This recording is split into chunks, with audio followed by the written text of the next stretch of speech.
The armchair in the corner held the afternoon sun just the way Eleanor had loved.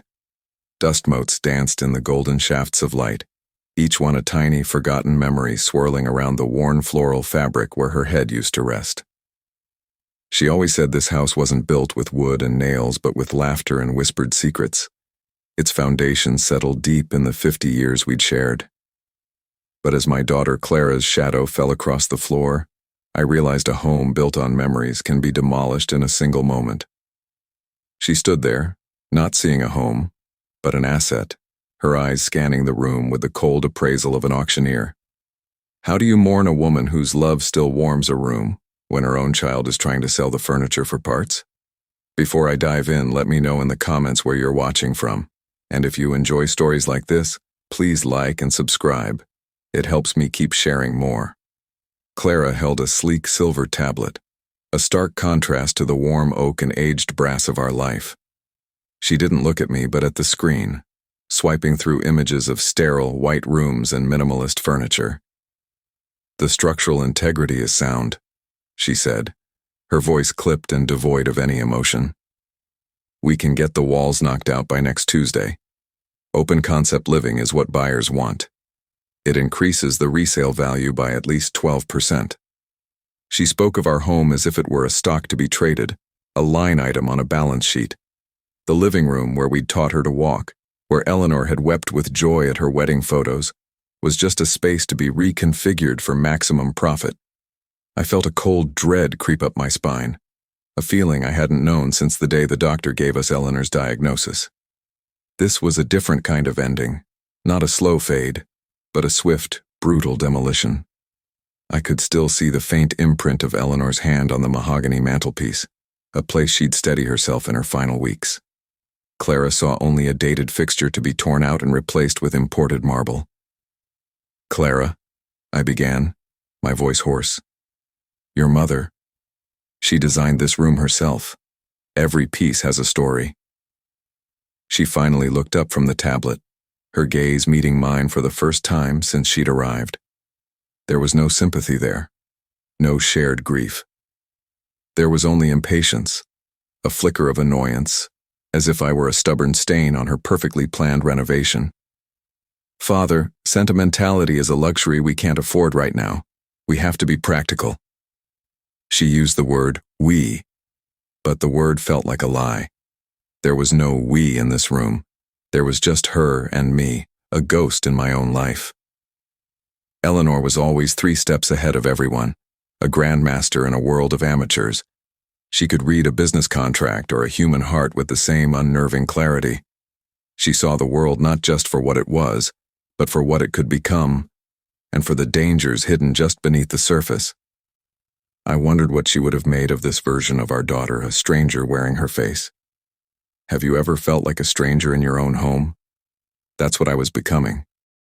A relic, part of the decor that was about to be discarded. Clara walked over to the bay window, running a finger along the sill. $33 million is a lot of money, but it's tied up in assets. In this house. In Mother's collections. We need to liquidate. To be smart. Her words were like stones, each one hitting the calm surface of my grief and sending ripples of shock through me. She wasn't just talking about selling the house. She was talking about erasing my wife. My Eleanor. I watched her as she moved through the room, her eyes darting not to the family portraits on the wall, but to the silver frames that held them. She was calculating their worth.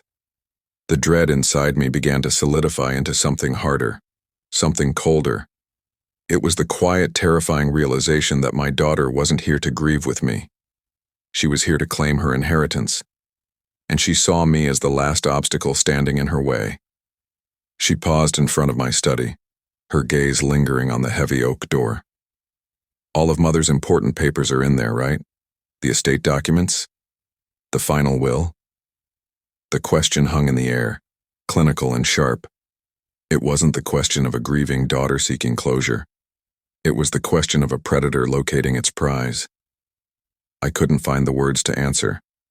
I just stood there, by Eleanor's empty chair, feeling the warmth of the sun on my face and the ice of my daughter's ambition in my heart. I wanted to tell her to stop, to look around, to see her mother in the curve of the staircase and her father in the lines on his face. But I knew it would be useless. She was already gone. Finally, I managed to speak. "This is your home, Clara, not just an asset." She turned back to me, and for a fleeting second, I thought I saw a flicker of the little girl I used to read bedtime stories to. But it was gone as quickly as it came, replaced by a chilling resolve. She gave a small, humorless smile. "Mother's love doesn't pay the bills, Father. She was sentimental. I'm practical.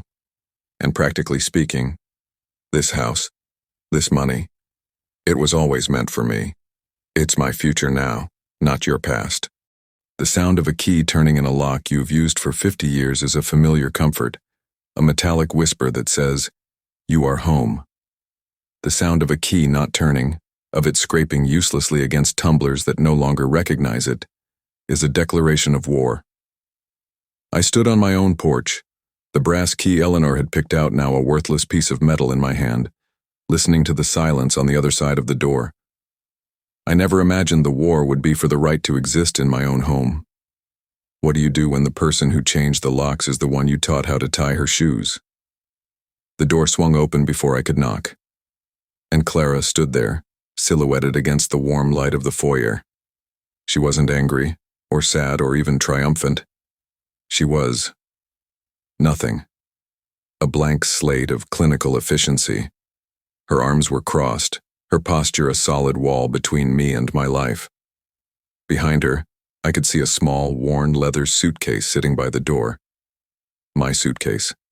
The one Eleanor and I had taken on our honeymoon to Niagara Falls. It looked so small, so pathetic, containing the curated remnants of a man's entire existence.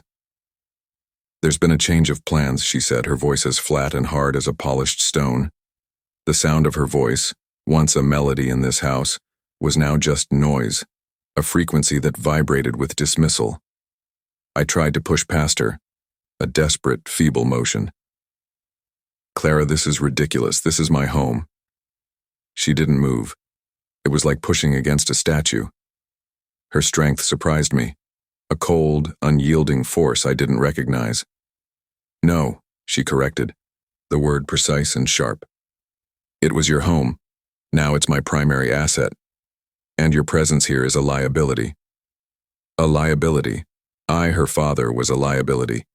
The man who held her hand during thunderstorms, who paid for her education, who walked her down the aisle with tears of pride in his eyes. I was a column on the wrong side of her ledger. I could feel the cold cement of the porch through the thin soles of my shoes, a chill that had nothing to do with the evening air. It was the cold of absolute betrayal seeping into my bones. What do you say to the child you raised when she looks at you like you're garbage? "Your mother would be so ashamed of you," I whispered, the words catching in my throat, tasting like ash. For the first time, an emotion flickered across her face. It wasn't shame. It was rage. A flash of it, hot and ugly. "Don't you dare speak about her," she hissed, her voice dropping low. She was weak, sentimental. She let love cloud her judgment. She would have let you run this estate into the ground with your memories and your stories. I'm protecting her legacy. I'm making it worth something. Take it and go rot somewhere else, old man.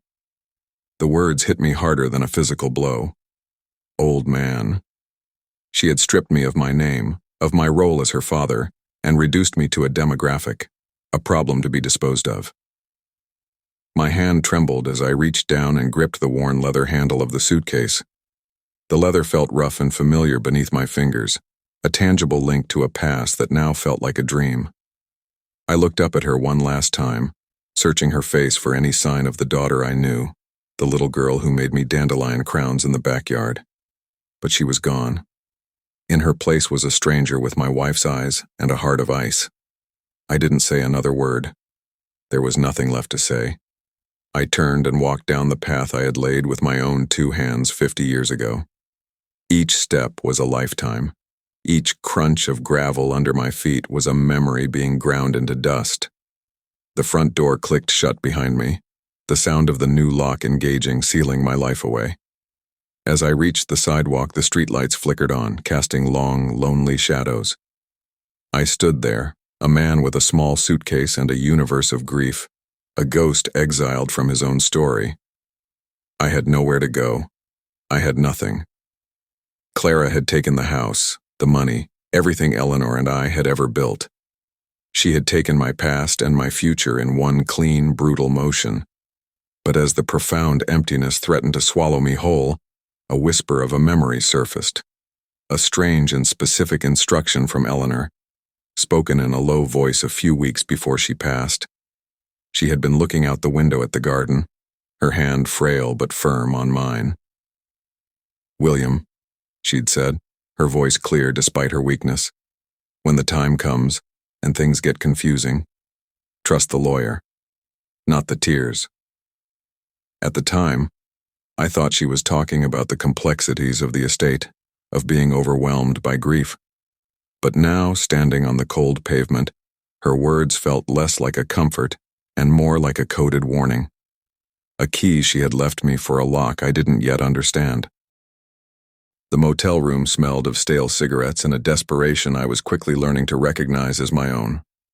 For 2 days I had existed in this beige box, a ghost haunting the space between a lumpy mattress and a television that only played static. The blanket was thin and rough, a constant scratchy reminder of the goose-down comfort Eleanor and I had slept under for decades. I kept running my thumb over the cold, useless house key in my pocket. It was a habit, a physical prayer to a God I was no longer sure was listening. My life had been reduced to the weight of this single, jagged piece of metal. But through the fog of grief and betrayal, Eleanor's last words to me about the lawyer kept replaying. No longer a gentle suggestion, but a sharp, urgent command. Trust the lawyer, not the tears. Had she known? Had she seen the cold ambition growing in our daughter's heart long before I did? Was I just a foolish old man chasing the ghost of a whisper? Or had my brilliant wife left me one final move to make on the chessboard? I spent my last $20 on a taxi to Arthur Vance's office. He had been our estate lawyer for 30 years, a man as steady and reliable as the oak paneling that lined his walls. I felt a deep, biting shame as I walked into the reception area, my clothes rumpled, my face etched with the sleepless exhaustion of the last few days. I was no longer William Ashworth, respected client. I was a problem, a charity case. The receptionist, a young woman with kind but pitying eyes, told me Mr. Vance was with a client. I almost left. The humiliation was a physical weight, pressing down on my shoulders, urging me to retreat back to the anonymity of my motel room. Do you think I was too forgiving, to have not seen this coming? Perhaps I was. But Eleanor saw everything. And I was here because I trusted her more than I trusted my own despair. I sat in a plush leather chair that felt alien to me now, and I waited, the house key a cold lump in my palm. Finally, the door opened and Arthur appeared. He was older, his hair more silver than I remembered, but his eyes were the same, sharp, analytical, missing nothing. He saw me, and a flicker of something unreadable crossed his face before he composed it back into a mask of professionalism. "William," he said, his voice calm as he ushered me into his office. "I was wondering when I'd hear from you." He closed the door, and the sound of the latch clicking into place felt like a seal against the outside world. This room was a sanctuary of secrets and truths. He gestured for me to sit, and I sank into the chair opposite his grand desk. I told him everything. The words tumbled out of me, a torrent of pain and confusion. The changed locks, the suitcase on the porch. Clara's final, venomous words. I spoke of the 33 million, the house, the life she had stolen in the name of being practical. I expected him to look shocked, to offer condolences, to express outrage on my behalf. He did none of those things. He simply listened, his hands steepled under his chin, his expression thoughtful, almost patient. It was the look of a man who was not hearing a story for the first time, but was instead waiting for the storyteller to reach a specific, predetermined point. When I finished, my voice cracking on the final, awful phrase, Go rot somewhere else, old man. A profound silence filled the room. It stretched for a long, uncomfortable moment. I felt exposed, pathetic, my entire tragedy laid bare on his mahogany desk. Then, Arthur Vance did something I never expected. He leaned back in his chair, a slow, knowing smirk, not of cruelty, but of profound irony, spreading across his face. The smirk was a small, quiet thing, but it changed the entire atmosphere of the room. He looked at me, the pity gone from his eyes, replaced by something that looked dangerously like respect. "William," he said, his voice dropping slightly, "what your daughter did is unforgivable. But before we discuss that, I have to ask you a question. Did you check the will?" He paused, letting the question hang in the air, then delivered the final devastating blow. "The final one?" The words hung in the air, heavy and strange. "The final one?" I stared at Arthur, my mind struggling to catch up. A second will? It sounded like something out of a cheap paperback novel, not the carefully planned life Eleanor and I had built. We had signed our wills together in this very office a decade ago, a neat and tidy affair that left everything to Clara, with me as the lifelong steward of the estate. It was simple. It was clear. Or so I had thought. How can you live a life with someone, share a bed, a heart, a soul for 50 years, and still not know the secrets they kept locked away? Arthur didn't wait for my answer. He rose from his chair with a slow, deliberate motion and walked over to a massive iron-gray safe tucked discreetly behind a painting of a stormy sea. He spun the combination lock, the metallic clicks echoing in the silent room, each one a second of my life being reevaluated. He swung the heavy door open and reached inside, past neat stacks of files, and pulled out a single, thick vellum envelope. It was sealed not with glue, but with a deep crimson wax, impressed with the Ashworth family crest, the one Eleanor had always found so charmingly archaic. He placed it on the desk between us. The envelope seemed to suck all the warmth out of the room. It lay there, a pale rectangle against the dark wood, feeling less like a document and more like a tombstone. "Eleanor came to see me alone about 6 months before she passed," Arthur said, his voice soft, confidential. "She was lucid, clear-eyed, and worried. She had a new will drafted. She signed it. I witnessed it. And she made me swear to only produce it under a very specific set of circumstances." I reached out, my hand trembling, and touched the wax seal. It was cold and hard beneath my fingertip, an unyielding finality. I felt a shiver of dread and wonder. This was Eleanor's last move, a piece she had placed on the board that even I, her partner, had never seen. Arthur slid a letter opener across the desk. "I believe a daughter forcibly removing her father from his home and changing the locks qualifies as the specific circumstances she outlined." My fingers felt clumsy, thick, as I sliced the seal. The sound of the paper tearing was a sharp, violent rip in the fabric of my reality. I pulled out the document. The paper was heavy, official, filled with dense legal text, but my eyes were drawn to a single, neatly typed section halfway down the first page, under the heading, "Codicil of Proving." I read it once, then twice, the words blurring and refocusing. It wasn't a simple transfer of assets, it was a test, a trap designed with my wife's brilliant, incisive mind. The will Clara possessed, the one we had signed together, was named Will A. It was entirely valid. It made her the sole heir to the entire $33 million estate, the house, the art, everything, on one condition. The codicil stipulated that her inheritance was contingent upon her fulfilling a duty of familial care to me, her father, for a period of no less than 1 year following Eleanor's death. It defined this duty with terrifying precision, ensuring my physical comfort, maintaining my place of residence, and showing me the respect and love befitting a daughter. If, at any point during that year, she was found to have acted in a manner deemed cruel, neglectful, or avaricious, as determined by the estate's executor, Arthur Vance, Will A would be immediately and irrevocably nullified. In that event, this second document, Will B, would supersede it, and Will B left the entire estate, every last penny, every stock, every deed, to a trust for which I, William Ashworth, was the sole trustee and beneficiary. I looked up at Arthur, my breath gone, my heart hammering against my ribs. I could see Eleanor in the architecture of this clause.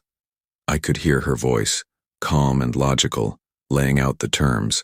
She had seen the rot in Clara. She had seen the cold calculation behind her daughter's eyes, and instead of confronting it, she had built a cage for it, baited it with everything Clara had ever wanted, and then simply waited for her nature to spring the trap.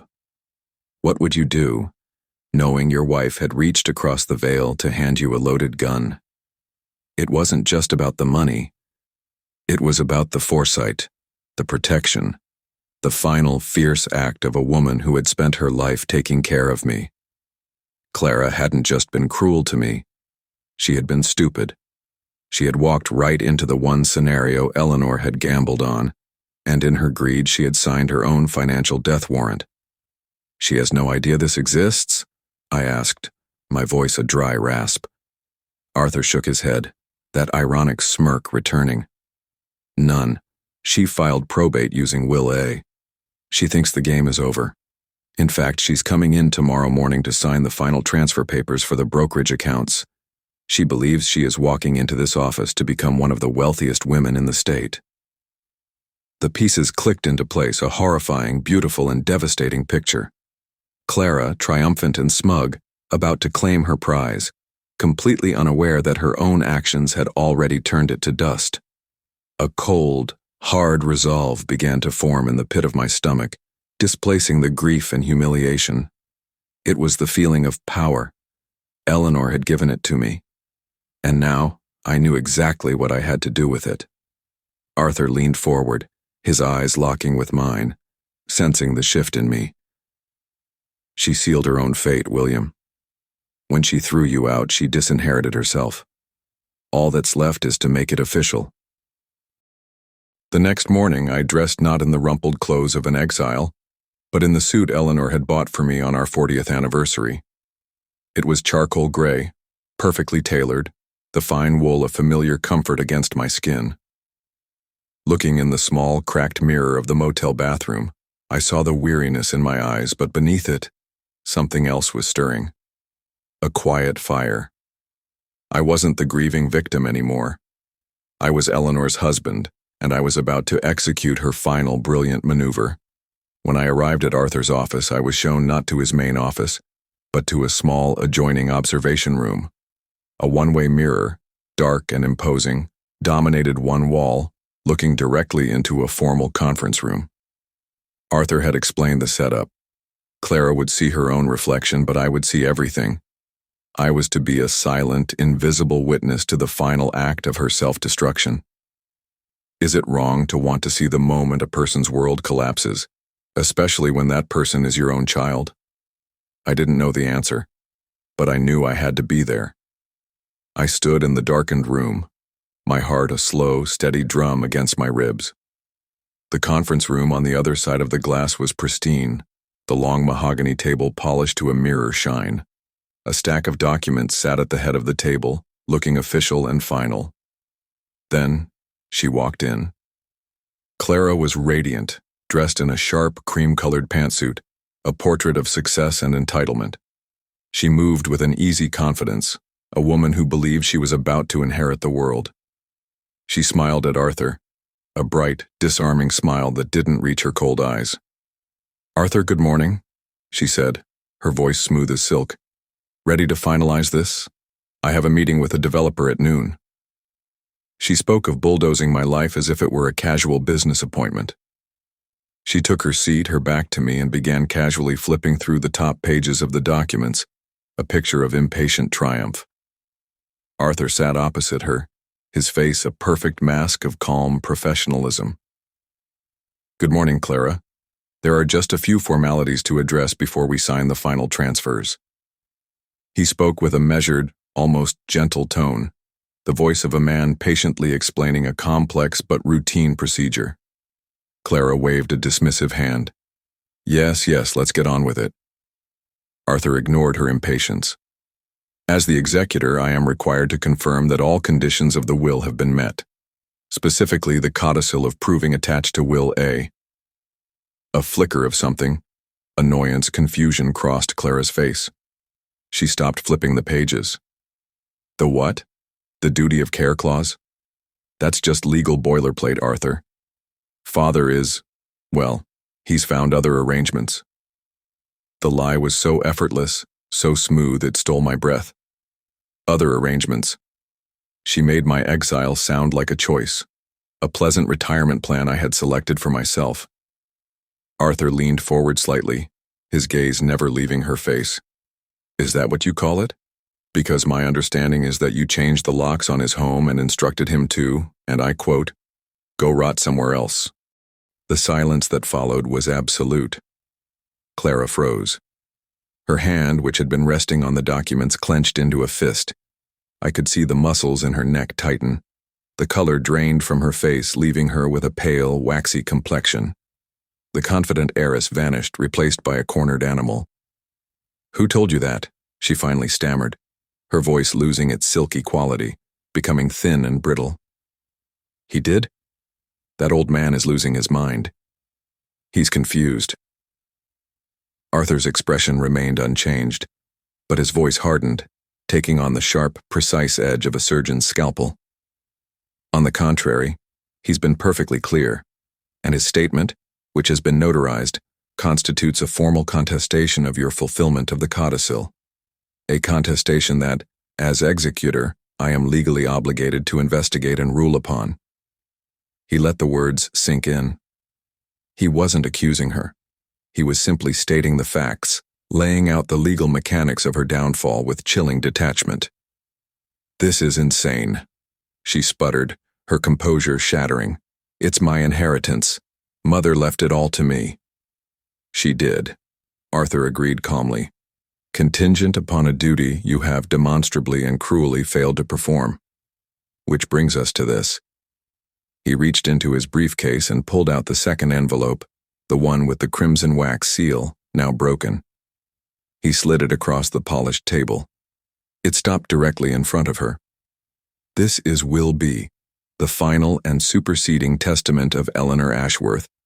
It was written and signed after Will A, and its activation clause has, by your own actions, been triggered. Clara stared at the envelope as if it were a venomous snake. She didn't touch it. She didn't have to. She knew.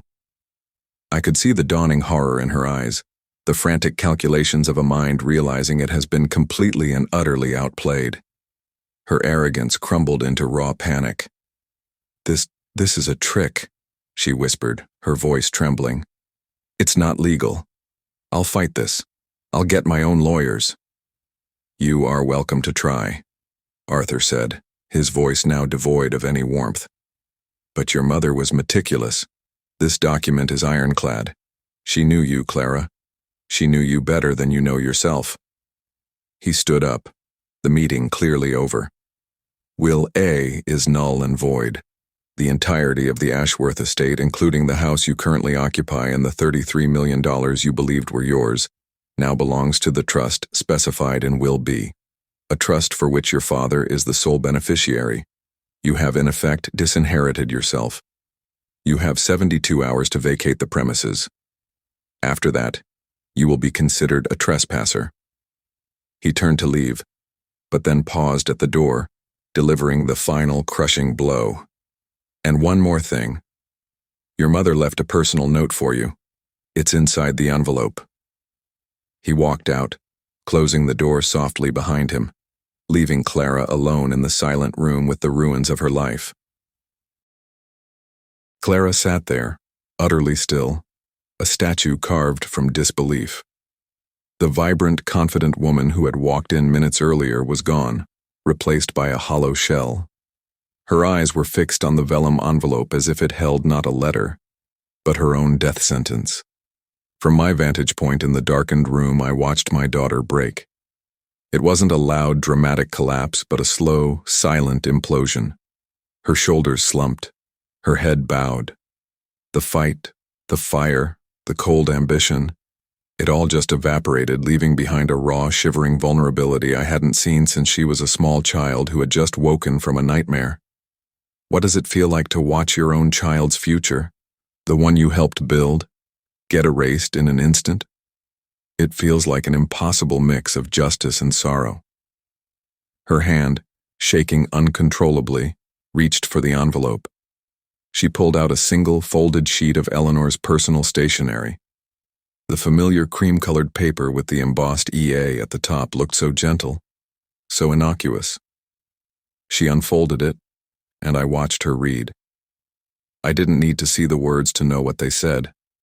Eleanor had read the letter to me the day she wrote it, her voice steady but filled with a profound, aching sadness. It wasn't a letter of anger or condemnation. It was a letter of grief. "My dearest Clara," it began, "if you are reading this, it means my greatest fear has come true. You chose the money over your father. You chose things over love. I did not write this second will to punish you, my child, but to protect him from the part of you that I saw growing like a shadow. I hoped I was wrong. I prayed I was wrong. The money was never a gift. It was a test of your heart.